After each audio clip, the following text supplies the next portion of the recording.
Okay, journal number 4. This was an idea I had and I ran with it. Prototype, so it's not great, but the idea of it, I like the idea of it and the way it works out. I actually did double button, or that's a brad back here on this one, because I wanted to use the jute going with the beach theme, and I didn't have enough of it, what I was using it from, my leftover packet, or my scrap basket, so that's all I had and couldn't pull out anymore, so I sort of had to get crafty with it, and that's why I did the brad on the back and that, so hook it both ways. But I call it a progressive cover journal. The reason I'm calling it that is because we had to use all 5 shapes within our cover. And so you can see all my shapes from the cover. They're there. But I made it a progressive. So here I have my oval. And within it are my oval pages. And I used for the pages in the oval. And look what I did. Okay. The beach saying pages she gave us. She gave us some beach sayings. And there's more work that I can do. I just haven't decided. I want to wait until after the challenge so I can add other stuff to it. So I used the leftover pages I had that I didn't use of the kits.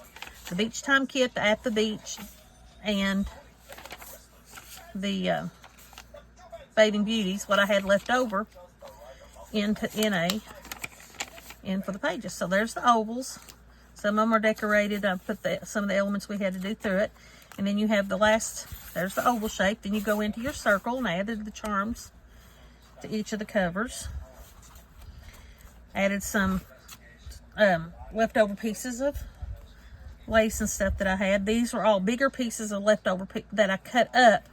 Like this had 4 different things on it. And so I took that apart so that I had the different pieces that I could use throughout, since it had all come from the scraps or the leftovers. Used a lot of my leftover painting papers from another journal and from the scrap bucket. But so there's the circle. Got the oval, then we have the circle. Then we go into our rectangle and our long strip. So we have the rectangle.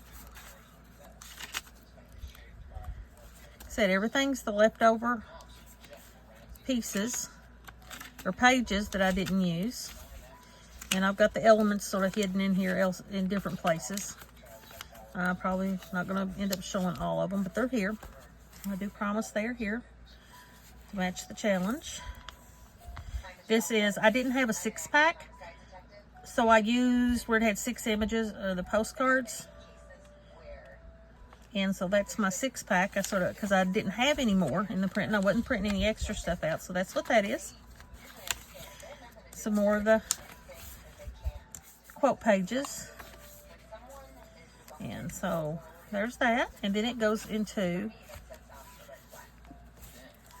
the big square.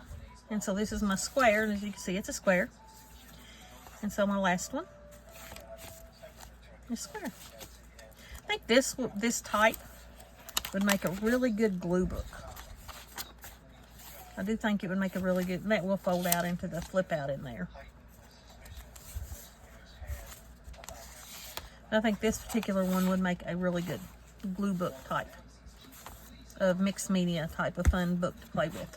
But there you go. There is journal number 4. My progressive shape pocket cover. That was my prototype and idea. So maybe something I play with later on with different shapes. I don't know. There you go. Thank you. I'll catch y'all later.